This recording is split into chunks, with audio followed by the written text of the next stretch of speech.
This is my test video for my computing coursework. So the first test is, when the program is run, does the main menu GUI load correctly?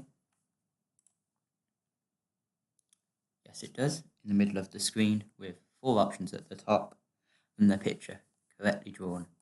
So the first test is passed. When the form option, when the form option is clicked, does a new window open with 4 buttons? Yes, it does. Second test passed. When the quadratic button is clicked, does a new window load correctly? Yes, it does. Right.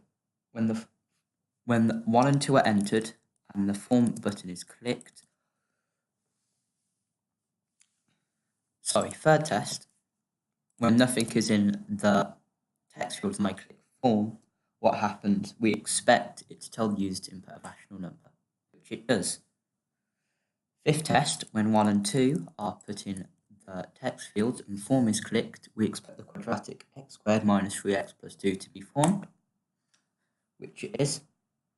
When 999 and minus 999 are put in the text field, we expect the quadratic x squared minus 9,998,001 to be displayed, which it is. And then the seventh test, when strings are entered, we expect it to tell the user to input a rational number, which it does. Right. Eighth test, when the back button is clicked, does the window close and return to the previous window? Yes, it does. Ninth test, when the cubic button is clicked, does a window load correctly? Yes, it does. Right. 10th test, when all of the text fields are empty, I click form, what happens? It tells the user to input a rational number, which is as expected. 11th test, when 1, 2, and 3 are entered and form is clicked, we expect the quadratic x cubed minus 6x squared plus 11x minus 6 to be formed, which it is. 12th test, when 997, 998, and 999 are entered, we expect the quadratic x cubed minus 2,994x plus 292,988,011x minus 9.94 times e to the 8 to be formed, which is. Right. The next test is, which is test 13, if strings are entered, does the program tell the user to input a rational number? Yes, it does. Right, now we go back. Now the next test, which is test 14, when the back button is clicked, does this window close and return to the previous window? Yes, it does. Test 15, when the quadratic button is clicked, does a new window load? Yes, it does. Test 16, when the text field empty and form is clicked, does it tell the user to input a number? Yes, it does.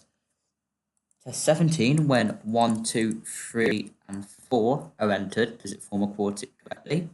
The quartic it should form is x to the 4 plus 35x cubed plus 35x squared minus 38x plus 24, which it does.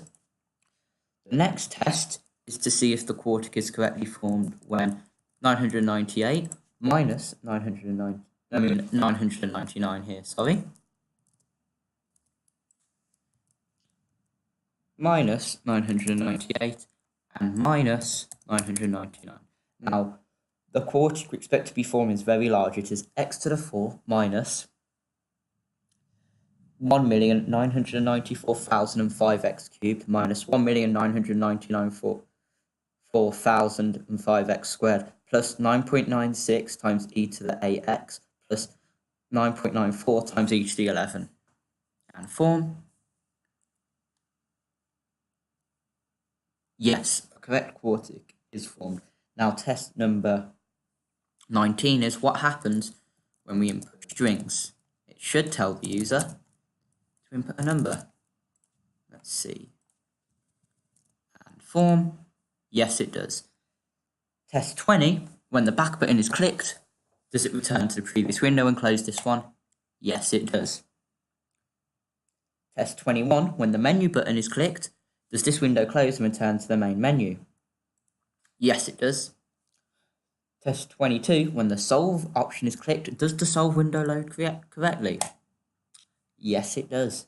When the quadratic option is selected, test 23, does the quadratic window open correctly? Yes, it does. When 1, -4 and 13 are entered, does the quadratic solve correctly? The roots we should see is 2 plus 3i and 2 minus 3i. These are the correct roots. Test passed. Test 26, when 1 minus 61 and 930 are entered, does the quadratic solve correctly? The roots we should see is 30 and 31, which we see. Doubling back to test 24, which I did after 25 and 26, so I forgot it. We're seeing what happens when solve is clicked with empty text fields, and it tells you the input of rational number, which is what we were expecting. Now, going back to test 27, what happens if we input strings? It should tell you to input a rational number, which it does. Right. Test 28, when the back button is clicked, does the window close and return to the solve window? Let's find out. Yes, it does. Test 29, when the cubic option is selected, does the cubic window open correctly? Yes, it does. Test 30, when the solve button is clicked with these fields being empty, what happens? We expect it to tell the user to input a rational number, which it does. Test 31, when 1, 3, 3, and 1 are entered, what is the result when we click solve? We expect the repeated root to be -1, which is, that was test 31. Test 32, when the solve button is clicked with 1, 30, 300, and 1000 entered, what will be displayed? We expect the result to be repeated root of -10, which is test 33. When the solve button is clicked with strings in all of the text fields, the program should tell the user to input a rational number, which it does. Test 34, when the back button is clicked, does the window close and return to the solve window? Yes, it does. Test 35, when the menu button is clicked, does the solve window close and return to the main menu window? Yes, it does. Test 36, when the basic arithmetic operations option is clicked on the main menu, does the operations window load correctly? Yes, it does. Right. When the add button is clicked with nothing in the text fields, does the program tell you to input a rational number? Yes, it does. That was test 37. Test 38 is the same test as 37, but if the sub button's clicked. Test 39 is the same as the add button, but with multiply clicked, and the same for divide. So that's test 36 through 39. 37 through 40, sorry. 41, when 1 plus 2i and 3 plus 4i are entered, do all add, sub, multiply, and divide work correctly? For add, we expect 4 add 6i to be displayed, which is. For subtract, we expect -2 minus 2i to be displayed, which is. For multiply, we expect -5 plus 10i to be displayed, which is. And for divide, we expect 0.44 plus 0.08i to be displayed, which it is. Right, test 42, when 999 plus 1000i and 999 minus 1000i are entered. We are now going to test what happens when we click all 4 buttons. For add, the result should be 1998 plus 0i, which is. For subtract, it should be 0 plus 2000i, which is. For multiply, it should be 1,998,001 plus 0i, which is. And for divide, it should be -0.001 plus 1i, which it is. and that was test 42. Test 43 is when strings in all fields, that's not a string, and all 4 buttons are clicked, the program should tell the user to input a rational number. Let's check that. Yes, it does. So that's test 43 passed. Test 44 is when the main menu button is clicked, does it return to the main menu? Yes, it does. Test 45 is when the argument modulus function is selected, does a new window open correctly? Yes. Right, when nothing is entered and we click convert, it should tell the user to input a rational number. This is test 46, which it does. Test 47 now.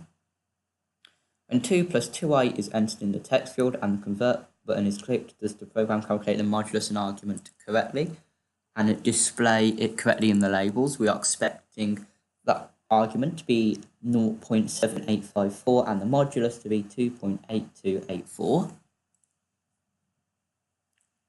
which it is. Moving on swiftly to test 48, when 999 minus 199i is entered, we expect the modulus to be 1412.799993 and the argument to be negative 0.7845, which is. Test 49, when strings are entered, just input a rational number. Yes, it does. Test 50, when the menu button is clicked, does the window close and return to the main menu? Yes, it does. Test 51, when the quicksort option is clicked, does the quicksort window open? Yes, it does. What happens if the text field is empty and the user clicks add? Test 52. We expect it to tell them to please input integers, which it does.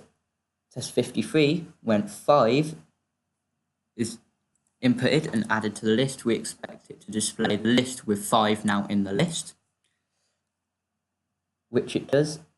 When 100 is inputted and added, we also expect it to put 100 in the list and display it, which it does. What happens when a string is entered and add is clicked? We are now on test 54. We expect to tell them to please input an integer, which it does. Test 56. What happens when the list is full and the user tries to add more items? To do this, we're just going to fill up the list.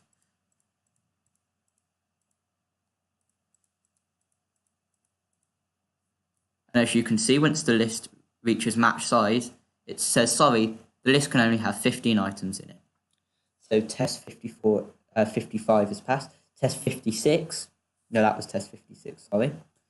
Now we're moving on to test 57. What happens if now we're going to clear the list. What happens if the user tries to sort an empty list? Test 57. It tells them to please add more items to the list before attempting to sort, which is what was expected. Now, test 58 is what happens if the user tries to sort a normal list, such as this one I'm inputting right now, which contains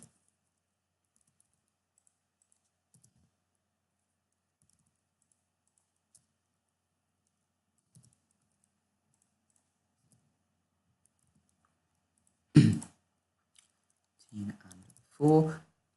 And we expect it to display the list correctly sorted and the pivots chosen in that order.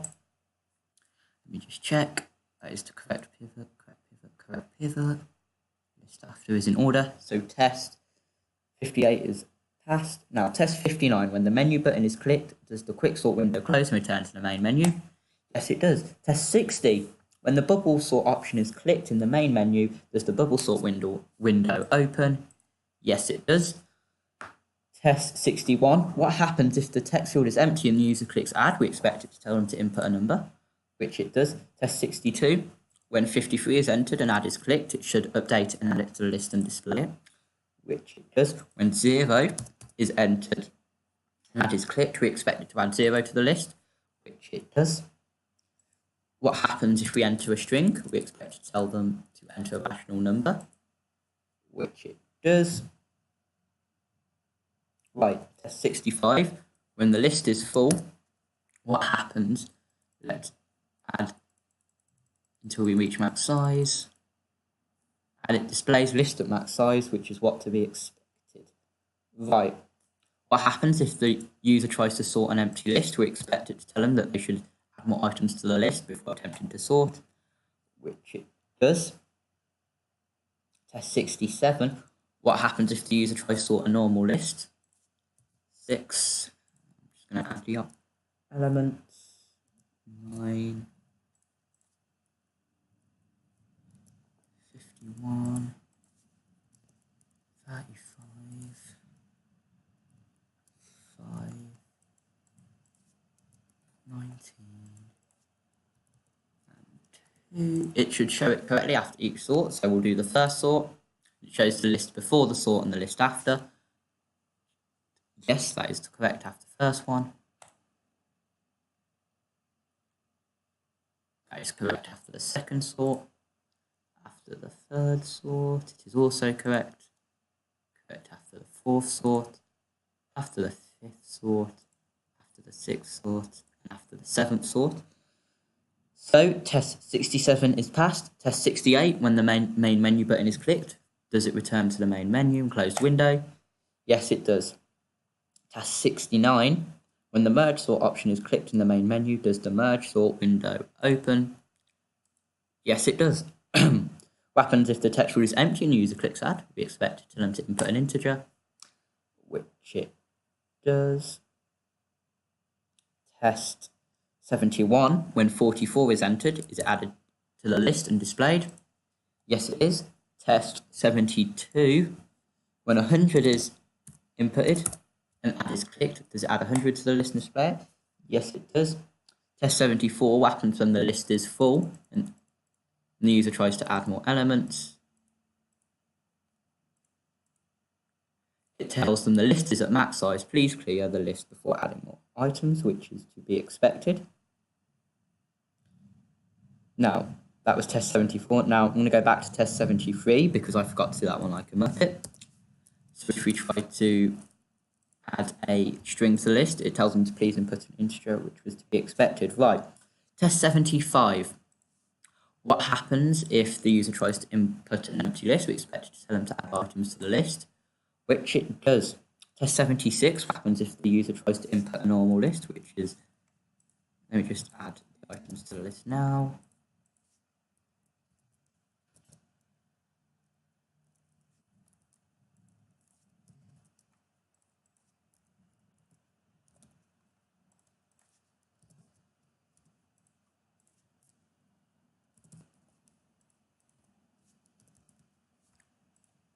Click sort, we expect it to display the sorted list and the list before, which it does with this list being in order. So test 76 is passed. Test 77, when the merge button is clicked, does the merge sort window close and return to the main menu window? Yes, it does. Test 78, when the locating routes option is clicked, does the locating routes window open?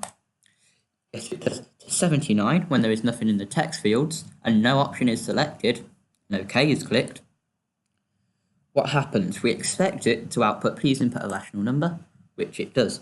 Test 80, when there are normal values, 1, 2, 1, 1, and no option is selected, and OK is clicked, we expect it to tell the user to select an option, which it does.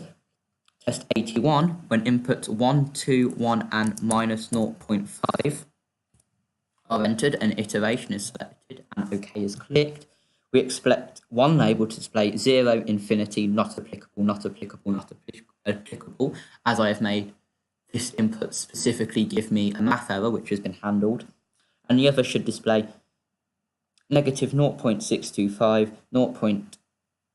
negative 0.695, negative 0.742, negative 0.775, and negative 0.8.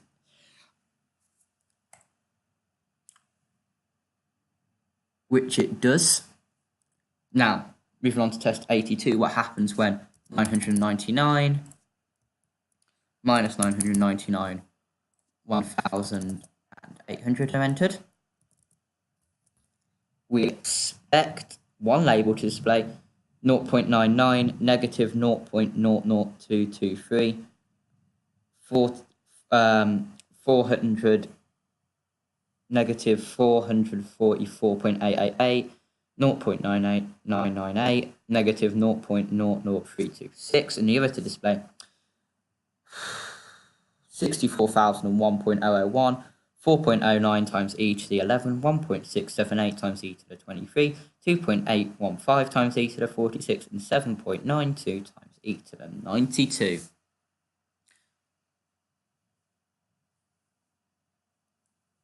Which the lists do. Right, test 83. What happens if strings are inputted here and iteration is an iteration is selected, and the OK button is clicked. We expect to see the code tell the user to input a rational number, which it does. Right, now moving on to the Newton-Raphson one. 1, negative 6. No, sorry. When 1, 6, my bad. Misread my own handwriting. When 1, 6, 9, and negative 2 is entered, we expect the label to display minus 2.5, minus 2.75, 2.875, minus 2.937, and 2.96875, which it does. Test 85 when 999 minus 1,000 and negative 800 are entered. We expect the label to display minus 400.251, 200.377, minus 100.442, minus 50.47, and minus 25.501.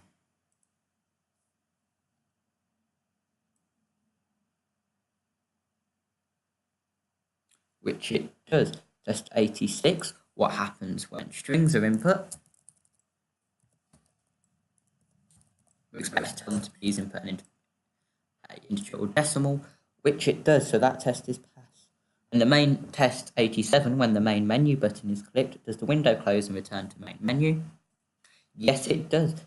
Test 88, when the check interval option is selected in the main menu, does the window load correctly? Yes, it does. Test 89, when nothing is entered in the text field and the check button is clicked, what happens? We expect it to tell them to input an integer, a rational number, which it does. Test 90, when 1, minus 5, 6, 1 and 4 are entered. We expect it to tell the user to display tell the user there's one root, which it does not. I'll have to look at that ever. That's not expected. When 1 minus 500, 609, 999, 78 are entered, and check is clicked, we expect to tell them there isn't a root in the interval, which is to be expected, as we thought there would be a root in the interval. Test 92, when strings are input, we expect to tell them to input a rational number. When the check button is clicked, which it does. Test 93, when the main menu button is clicked, does the window close and return to the main menu? Yes, it does. And the final test, test 94, when the exit button in the top right of the window is clicked, does the window close? Yes, it does. And that is the testing video for my computing coursework.